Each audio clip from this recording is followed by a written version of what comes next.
Ramogi tarik 15 dwe mar ang'wen higa ma 2023 intiere wang' sama neno weche manyien mago mag Migago antiere kod mathoth moikoni odiochieng' ma kawuono. Jatend piny Kenya William Ruto ntiere gwenge mag Narok oyawo chenro mopogore opogore. Jatend migao mar somo bende oseyore gwenge mag Kakamega County kambodhi timo limbe e skul mano mamukumu mosebedo kod midhiero mathoth. Bende wantiere kod weche mopogore opogore mago ma otimre kor gwenge, mago motenore kod weche mag pith magiene kind mamoko to kod mago mag tuke omiyo bed kod chakruok nyaka giko. Magi e weche ma wamiyo pek. Duoko ma ohiu yango typhoid kaka achiel kuom tuoche ma omako jopuonjre ma Mukumu kod Butere ka migao ma thieth osingo nonro matut. Jokanyo bago kampen Kisumu mar jiwo oganda mondo chopie chanjo mar geng'o kansa mar dhod nyodo. Piny masani kata obedo ni somo okoripo be natiri lai ni in gi certificate ni no. Sani gima nyalo miyi tich en mana agriculture. Tend County ma Siaya jiwo rowere mondo donjie pith kod pur kaka ohala mar reso dech chiemo.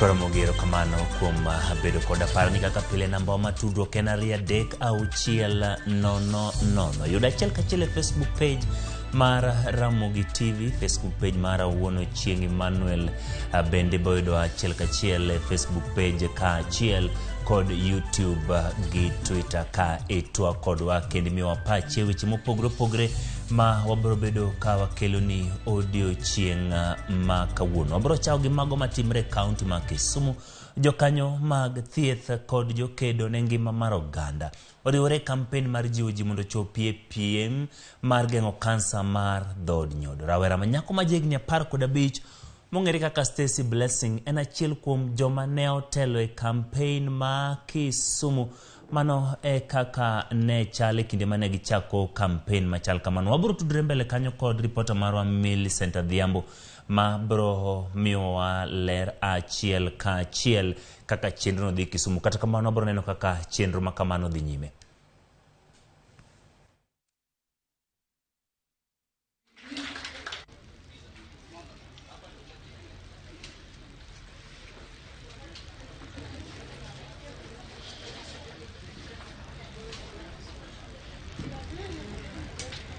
Good afternoon.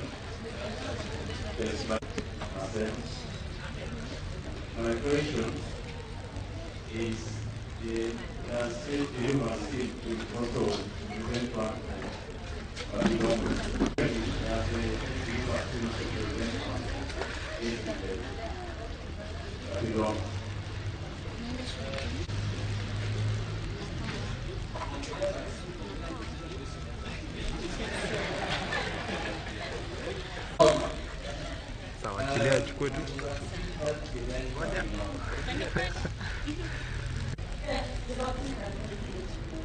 Okay, sawa. Aende tu. Enda tu.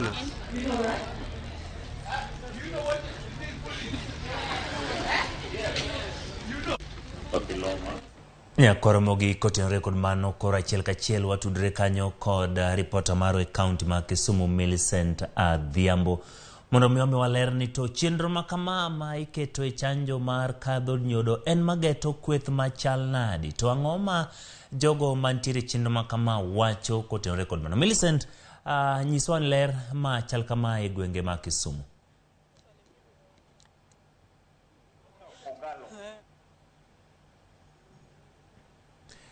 Millicent, ka iwinja en ni chenro mar kedo ne tuo mar kansa mar kar dhod nyodo en mano bende dhi nyime. Koro nyiswa ni to en ang'o matimre gi lak seche gi chenro mochakre chien kanyo wasebedo koyudo report kowuok kuno. Chenro ni geto ji machal nadi, to chenro ni ibiro time kuom thuolo machal nadi, kata ang'o motenore kode? Ero kamana inya Emmanuel achiel kachiel kwa wuke karido thieth ma Lumumba kama bende chenro ma kama dhi nyime kotele kod rawera matin ma jagni 15 ma bende wadwani walos go kaini mondo nyiswa ni to ang'o manojiwe mochak chenro ma kama endi mar chako ng'wech e lando ber mar kawo chanjo ma ikelo kod chanjo mar HPV ma bende en midhusi ma bende oting'o gigo midhudni 7 makelo kansa ne ji mopogore opogore ahinya to joma tindo. Achiel kachiel aboterire mondo nyiswa ni to ng'wejni endi ang'o miyo nochake to en owuon kaka jalno ma bende dhiro chenro ni endi en bende osekawo chanjo ma kamago. Karibu sana, welcome. You'll just start by your name and tell us what motivated you to start such a run and motivate young people to also be able to take this vaccine. And you as an individual, also as a teen, have you taken this vaccine, and why did you decide to take this vaccine and take a full dose of it? I'm Stacy Blessings Bose. I'm 15 years old. I am an HPV advocate, an athlete, and a peer educator at SAGE.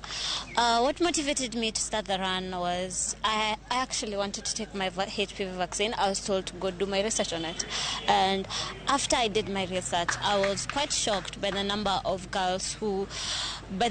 women who die from cervical cancer every year. Yet it can be prevented by having the HPV vaccine. So I decided that since I'm a runner, why not start a project where we can create awareness for these girls who had the HPV vaccine. So you as an individual, have you taken the vaccine, and how did you come to start taking the vaccine so that you can be out of danger from contacting cancer?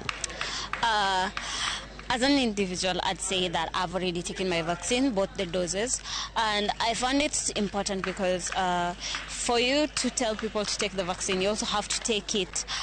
You also have to take it by yourself for an example. So having the HPV vaccine has really helped me a lot, because it's, apart from it helping you with preventing you from having cervical cancer, it also boosts up your immune. Yeah. So what can you echo to the young people right now concerning this vaccine? You should take your HPV vaccine. And to the parents, please just give consent for your children to have the HPV vaccine. This thing it's preventing us teenagers from having cervical cancer in future. Cervical cancer in future, if we are not preventing it right now, the cases of having cervical cancer might be high. We don't want that. Thank you so much. Before I go to the doctor, abro biro iri kaka janyuol mondo inyiswa ni to ng'wejni kaka nyathini nochake. Un kaka janyuol, bende nitiere challenges mukale to kano nyiso unu da chako ng'wech ma kamaendi nukawe nade, bende usejiwe kaka owinjore, to ang'o gino bende unyanyiso jonyuol wetenu kotenore kod wach ma kamaendi kamera. Ero kamana nyanyi kwa Ramogi Ajuang, kuom nyinga iluonga ni James Bose, ani wuon nyathi manyako manochako ng'wejni. Ng'wejni gimomiyo nochake ne no penjo kane min mare onyise ni onego mondo odhi okaw chanjo. To penjo ni ang'o momiyo adhi kawo chanjo no. Ta nyise ni koro dhi non matut ni to chanjo ni konya ang'o, tang'o momiyo onego idhi kawe. Koro kanodhi onono to duoko na wach noyudo ni kara kansa ni ohinyo ji mang'eny, onego ji mang'eny. Kaber to dhano onego geng're, dhano onego yud chanjo mondo mi ngimagi ma mbele no kiri yud chandruok makama. Iwinjo? Nikech nong'iyo to wacho ni to kara jogie joma hinyore, joma koro hinyo sani, kara nok giyude nyoro. Ne giyude ka gitindo, to koro sama koro gidonje ikgi mag bedo ng'ang'ongo eka gini chako hinyogi. Koro mano miyo najiwe ni koro tim matek mondo inyis rowerni mambeseni ni mondo giyud chanjo. To nonyisa ni okonyal dhi nyiso ji anyuola e gweng' ni dhiuru kaw chanjo, to odwa tiyo gi talanta ma en go, ma en ng'wech. Nikech samo bago ng'wech machal kama to mbese ne biro.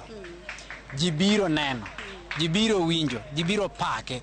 Kanye moyude thuolo mar nyiso jogi nang'owa ni kansa nitie to wanyalo geng'e.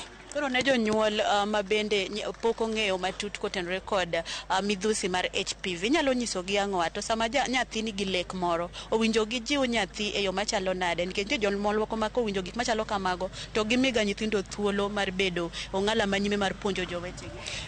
Ng'eny jonyuol maseromogo wach ma timore en ni e kindwa, kitwa piny kae kaka jorotenge ng'eny ne jonyuol ok go mbaka, ok yud thuolo mag go mbaka gi nyithindgi marowere. Akwayo jonyuol ni yude thuolo mar go mbaka gi nyithindi marowere go. Nitie weche moko machando chunygi, nitie weche moko machando pachgi. To sama gigo kodi mbaka matin no, tiyudo kaka ikonyogi, kaka itayogi mos, kaka imedo geng'o negi richo madegi lware. Iwinjo? Jonyuol akwayo kaka wuon Stacy gi ng'wech makoro bagoni, yieuru mondo nyithiu mapok oyudo chanjo mambese nyarani. Ka ginyalo yudo chanjo ni ichiwe nono, laktar biro leronu kumi yude to gi kaka iyude. En nono, sirikal ose yangore chiwe nono. Yiene uru jonyuol mondo. Kamano, machiegni daktari. Abo dwaro bana ni lernwa statistics kako osechalo. Kwan jogo mawuok oko mondo mi okaw chanjo makamaendi. Chalo nade ka ipimo kod joma dongo kaachiel kod joma tindo bende inya idwa ni chanjo ni ochak kaw ka nyithindo pod tindo. Ba ibo chako gi lero gima HPV bende en. Erokamano, ani luonga ni Pamela Olilo, an jatend osiptal ma Lumumba. Wach HPV ni en wach ma watemo wacho ne jopiny ni mondo nyithindgi oyudi. HPV en the vaccine, en vaccine ma temo mondo geng' tuo mar kansa ni.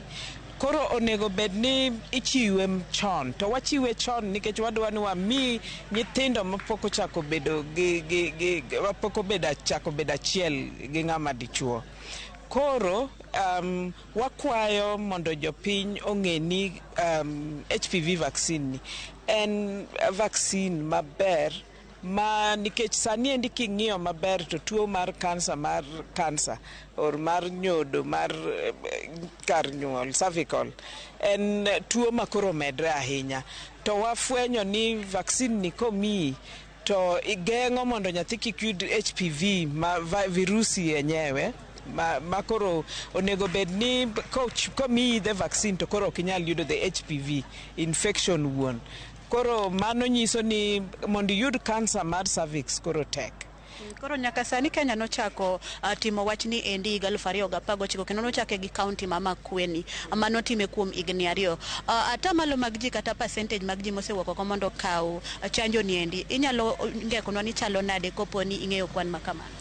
Koro anyalo wacho wach Kisumu County nikech mane kuma wantie, nyithindo monego bed ni yudo chanjo gin 89,000. To dose nikech onego bed ni nyithindo gi yudo dose ariyo, dose mokwongo to wasechiwo kuom nyithindo 69,000. To dose mar ariyo en around 33,000. Nyiso ni kata nyithindo manoyudo dose mokwongo pok oyudo mar ariyo. Koro wakwayo jonyuol mondo one ni nyithindo manoyudo dose mokwongo oyud dose. To ng'eni ka wachopo 67,000 nitiere over 20,000 ma pok oyudo. Koro parents ma nyithindgi pok oyudo dose kata mokwongo okel nyithindo mondo oyud chanjo. Mondo koro nyithindwa te obed ni wageng'o at least tuo mar HPV ni. To kwa geng'o HPV nyiso ni koro nyithindwa ok nyal yudo kansa ka gibedo madongo mbele kanyo. Koro kaduogo iri Stacy, what is your target gi ng'wech michako? Nidwa ni nyithinda di oyud vaccination ni endi kata nitiere duration moro miketo gi target ma in godo? My goal is by 2025 to have 10,000 girls fully vaccinated, and this year's run was also targeting 500 girls. We got quite a number. I'm still not sure about the number we've gotten because some girls are still being vaccinated. But last year's run, we targeted 200 and only got 17. But comparing it to this year's, we've made quite a change. Thank you so much. Mana kamano Emmanuel kakise winjo moko kuom ler kotenore kod chanjo mar midhusi mar human papilloma mabende ong'ere kaka HPV ka bende en gino mabende ose kedo kod ngima oganda ila to joma nyiri mabende ok chamo ahinya kar nyodo margi kendo oganda osetho kowuok kuom wach makamano kwa ng'eyo ni jatend migao mar weche thieth mong'ere ka World Health Organization bende keto maina ahinya mondo mi oganda onyal yudo chanjo ma kamaendi, kaka inyalo neno ka rawera matin ma jahigni 15 ma ong'ere ka Stacy Blessing ni emoreno ni ber mondo mi ochak ng'wech mar nywako lwedo eneno ni owuoyo kendo lando wach ber mar kawo chanjo ni e kind rowere wetene. Kaw kamano aduoko ni e studio mondo idhi nyime kod weche ma bende medo tucho e mesa mar weche mar Ramogi TV. Emmanuel Ankuomi.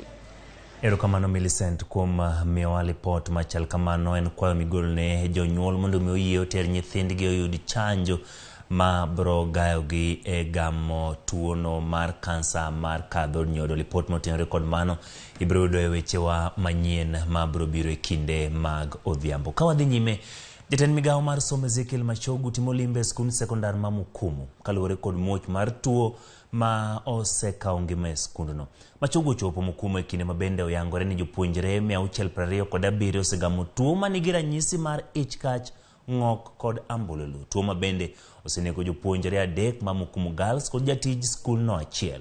Migawo mathieth medo timo nonro e wi tuo manoyango muochne dwe mokalo. Ramogi kotenore kod mano wabro bedo ka wakelo lipot motenore kod mano kaka Machogu limo skundno to kod gima gibro wacho e sechegi ma bende weche medo wuok koni kod kocha motenore kod tuo ma osemakwako skulno to kod ngima ma oselal. Wadhi e kaunti ma Siaya. Tend kaunti no joro were mondo donje pur kod pith kaka yor ohala ma bende nyalo reso dech chiemo e kaunti no. Migawo mar pur, pith kod lupo tiegro were weche mag pur kod pith mopogore gi chwalo negi kony mar chiemb gwen e kinde mamoko. Kony makamago sir kod riwruok mar GIZ. Reipolo lero ni ojende mosefwenyo mit pith kod pur koro ywayo jowetegi e chenrogo. Mana kaka nyithi gwen matindo ma ipidho e kadongi manyuol tong kendo chwal gundu magi, e kaka rowere ma Siaya jiwore mondo ginya yuto margi kokalo kuom pur kod pith. Gipidho gwen kod kich e kind jamni mamoko ka ginywako tich e grube e bwo tipo mar Siaya County Youth Network. Siaya County Network en migawo mar rawere makonyo rawere manie weche mag pur kod weche mag dongruok.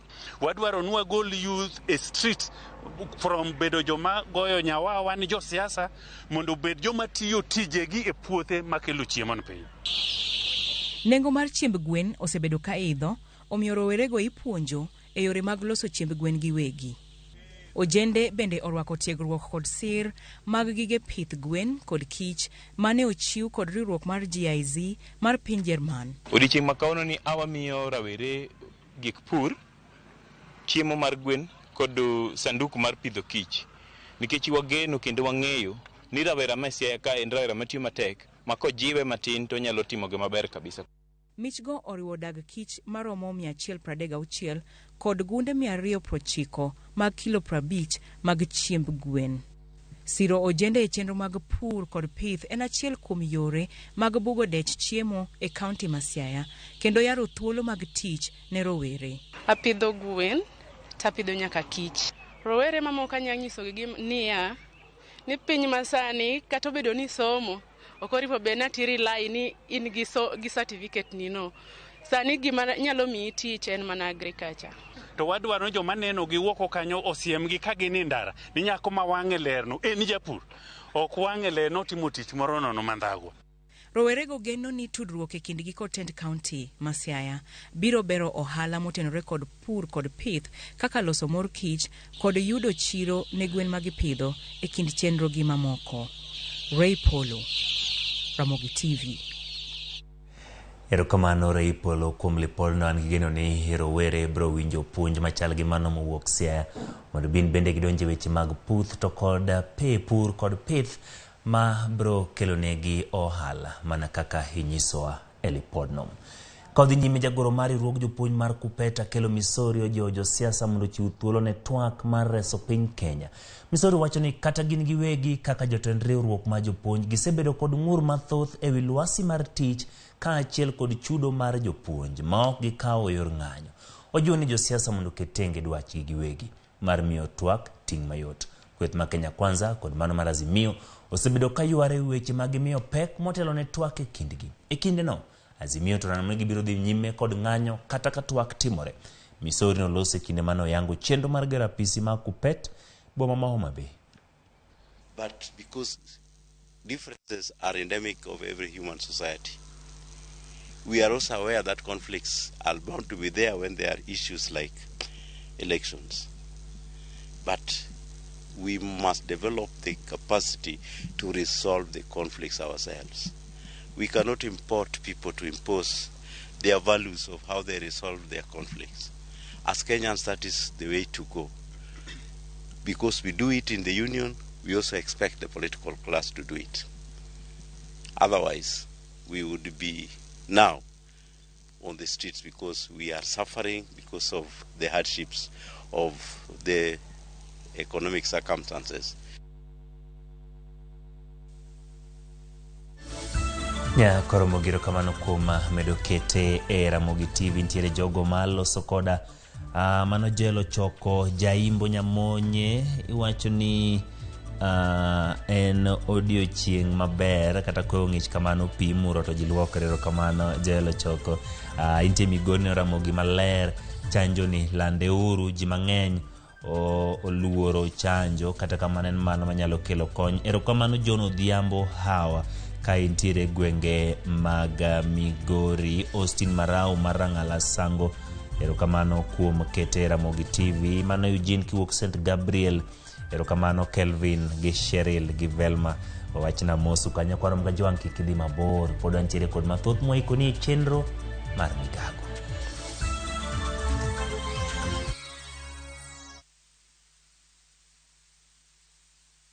Hii imeenda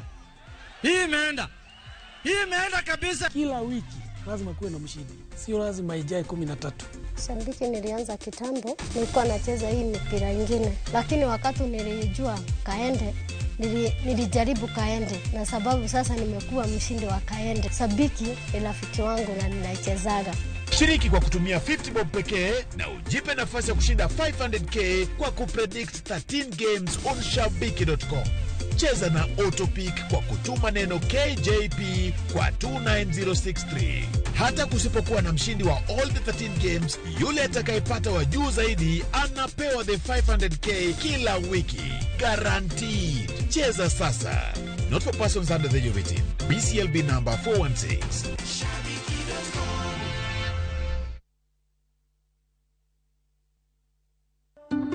Candace, what's that?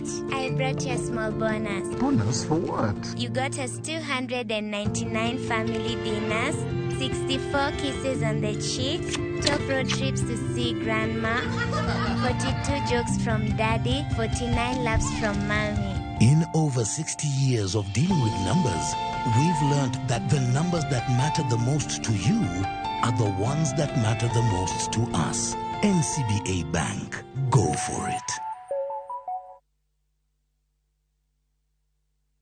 Wakelo ni mok kuon mar Joymax Maize ma en gino makare ka imedo e chimbi mapile. Mok kuon marwa ok ni kod ndhadhu kende, to en kod madini mathoth mabeyo ne ngimani. Olose kod bando mabeyo ma oyier kendo regi e yo makare. Joymax Maize Meal iuso e nengo moyweyo ne ji duto madwaro dak e ngima makare. Kata ka idwaro medo teko mar dendi kata rito roteke mag dendi, yiero makare en Joymax Maize Meal. Teme kawuono mondi winj ber mar dak e ngima makare.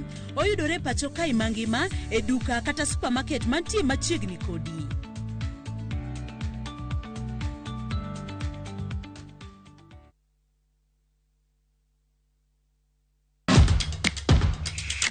Epewe mag tuke mayero hero mar adhula kendo ipako gilo. Tudri kod James Opondo, Japicha, gi Milton Ochieng Jaka Black e pau tuke. Chieng' Ngeso ka Ngeso, chakre sa 8 odiochieng' nyaka sa 10. Mana e Ramogi TV.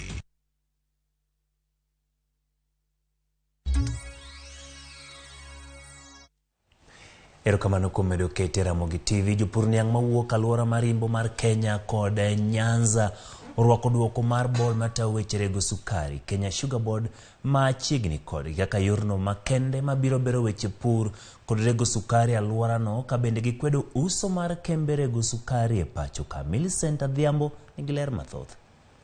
Habari ya nini hapa? Ermo mar galamoro mar lalruok mokelo kanyakla kamiti mochung' ne weche pur e od bura mamalo kod jopur niang' mawuok alwora mar Imbo mar Kenya kod Nyanza. Jopur noyudo thuolo mar golo pachgi e wi chike mag sukari kokalo e sugar bill ma higa 2022 madhi tayo pur niang' kod rego sukari. Mukisaidia kampuni hii mupatie managing director pesa itulipie wakulima hawa, miwa itafurika hapa na kila kitu itaendelea. Propose ya kwamba turudishe ikuwe sugar board kama samani. Wakati tulikuwa na sugar board, kampuni ikikuwa inafilisika wanakimbia hapa Kisumu, wanachukua pesa, wanalipa rea. Kani otogi utefwambo, bangro mumakamano, jakomar kamiti no eyor kojolo, Justice Kemei, oleroni chedo no negitimo, kalure kod dwaro mar chik, kabende no yango, ni duoko bod matayo weche rego sukari, machiegni gi jopur, en achiel kuom okang' manimba, madhi konyo, e duoko chien, midhiero makembe sukari, kaachiel kod jopur, osebedo kakaloe, ka jaod bura mamoroni, Onyango Koyo, to ne okwedo, e okang' mamalo, mapinyo wacho okaw mar koso winjo pa jopur motelo ne uso kembe rego sukari. We are not happy with the state of sugar farms in this country at this point in time. There's a whole host of issues that affect the sugar industry in this country. We've gone through all of them, but the weighty one is the policy arena where the majority of farmers feel that instead of sugar issues being managed by Agriculture and Food Authority, they should specifically be managed by the Kenya Sugar Board. And part of the responsibility that we'll do as Parliament is to make proposals to make sure that these institutions survive for the good of the farmers in this country. If somebody wants to do a new public participation and it is through cabinet, let it be known that the public has refused. They want a proper public participation done, and there's no need because we have proved every time there is a public participation that we don't want this privatization. Jopur niang' mawuok e kembe mopogore opogore onyiso morgi kod chike manyien mabiro tayo weche pur kod sekta mar sukari ka giwacho ni chikego biro konyo e chiero kembe kendo duoko e wang'e weche pur kaachiel kod rego sukari. Gikwayo piny owacho mondo med pok ma giyudoga kowuok e osuru ma ong'ere kaka levy nyaka atamalo 75 mondo konygi e medo bero sekta mar sukari kod pur niang'. Wamor gi sugar bill mo kelo mondo wagoye kogono kawuono, public participation. En gima wayiego nikech ok oyiene ng'ato puro niang' ndiwa to golo ndiwa to kelo chemelel. Zone is going to be, the distance is small, the cost is bro bedo matin. Board mokel ni wadwa no kete Kisumo ka, makata an gitia awuoth nyaka gitienda kadhi Kisumo. Kan gi issue mar japur adhi Kisumo. Kan gi issue mar jatich aringa dhi Kisumo. Chiegni molo nyar Nairobi. Wan gi poaching mosebedo katimore, jomoko keto way bridge machiegni gi kembegi to gigore piny. Koro watimo maber kwa gone sirikal odiochieng' ma kawuono kuom kelonwa zoning machiegni gi jok mabiro bedonwa kwatelonwa. Bang' choko pach jopur niang' kod jotich mag kembe rego sukari kaka Kibos, Miwani, Chemelil kod Moroni, kamitino okoni gidhi bedo gi aput mar riwo parogo kanyakla kod pach jokanyo e sekta mar pur. Bang'e ibiro chwalo parogo e nyim od bura mamalo. Millicent Adhiambo, Ramogi TV, Kisumu County. Wan gi geno ni wach makamano biro loko ngima jopur niang' mosebedo kaywa kuom kinde malach. Apaya matudo lodwa kod Kitale osebedo gi huma marach kaluwore kod monj mosetimore apayano e thuolo mokalo. Jadolo moro koro kawo ting' mar yalo kwe apayano ka osingo mar chwalo ote ne counties adek e alwora mar Hoho mar Okak. Jadolo Malcolm Lochodo mar kanisa mar Restoration Harvest geno wuoth kuom kilomita 367 ka Olando kwe. Viola Orlando, Emmanuel Osnwali Podni. Picha manyien e apayani en wuoth makende. Wuoth ma oyoyo ji buora ma yalo injili mar kwe e kind oganda ma monjo osepogo kuom thuolo malach. Monj jowuoth e apaya matudo lodwa kod Kitale osebedo kamedore. monj mosekelo lal mar ngima kod mwandu kendo njao winjruok e kind oganda manie alworano. Tinende apayano oyudo fuong'ruok, lamo kod wer ema oluwo ndara ka kampen mar kwe otele kod jadolo Malcolm Lochodo mar kanisa mar Harvest Mission. Kana ni Wapokoti ni majirani. Hakuna jirani mwingine ambaye wanaweza kuwa naye. There is no any other neighbor ambaye Mpokoti atakuwa naye kama si Mturkana. Na hakuna jirani mwingine ambaye Mturkana anaweza kuwa naye kama si Mpokoti. Kagifuadho bandera mar piny Kenya kod mago marochere majiwo kwe, jadolo Lochodo kod jok moriwore kode geno chodo chuny mar sigu kod kuor ma osekelo midhiero e alworano ahinya kalore kod kuo mar jamni. Lochodo siro otene kod andiko majiwo ng'ato ka ng'ato mondo ket kwe e kinde gi nyawadgi. Ako tayari kutembea muda ambayo sio mfupi, anataka kutembea kwa miguu, akilala barabarani, akitembelea majirani na pia akitembelea kraal za Waturkana na Pokot katika barabara. Anataka kusafiri kilomita 367. Ochako wuodho kwe mabiro dhi kuom kilomita 367 kowuok Lodwar e kaunti ma Turkana nyaka e boma ma Eldoret e kaunti ma Uasin Gishu. Kwa nini jimbo la Uasin Gishu?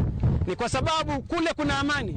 Na jaribu kuangalia kwamba kama Mungu amesababisha amani mahali pale, ni sehemu kamili ya kumalizia safari hii ili tushukuru Mungu kwa pamoja kwa sababu ya amani ambayo ataenda kuleta kwenye barabara hii. Gavana Maturkana Jeremiah Lomurukai emano chako yanga wuodh kwe e gweng' ma Lokichar. Kwa hivyo tunakuombea Mungu kama Waturkana ili katika barabara tupate wingu la utakatifu. Jadolo Lochodo geno kalo e kaunti za dek mag West Pokot, Trans Nzoia gi Uasin Gishu kao yalo kwe e thuolo mar jumbe adek. Ninaomba wa ndugu zangu wale ambao tutakutana nao kwenye barabara hii, tutanena nanyi kuhusu amani, tutanena nanyi kuhusu upendo, kwa sababu mahali pasipo na upendo hakuna amani. Jadolo no nigi geno ni wuoth makamano biro konyo nyayo kwe e kind jodak. Ya Ramogi report mar jadolo Lochodo ne moti ugodo weche manyien ma ikoni mag Migago kabiweyo moka gonero kamano jachung weche wa makawuono Reipolo kuom tich maka director mar Bob Kachiel kod ja picha marwa Stella kuom tich makare magitimo. Nyinga Ochieng Emmanuel ubed gi odiochieng makare.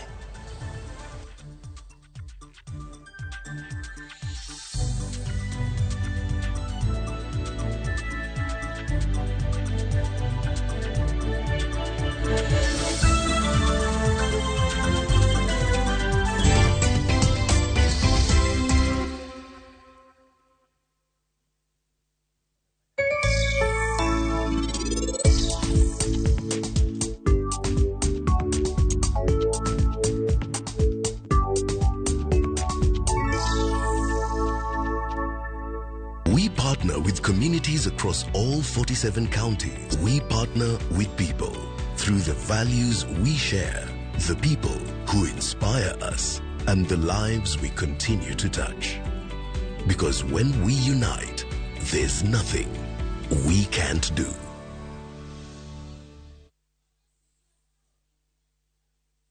Kenyans are winning big on ShopBakey.com.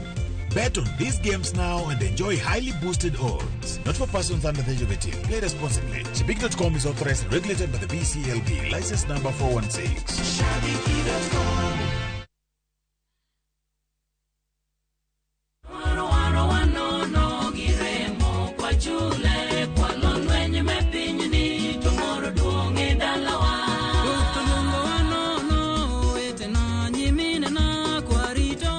Mondo iyud wendane kaka sikiza timu mari dimana star 812 star 784 hash to parie ni Ramogi TV enie ot mar jower te.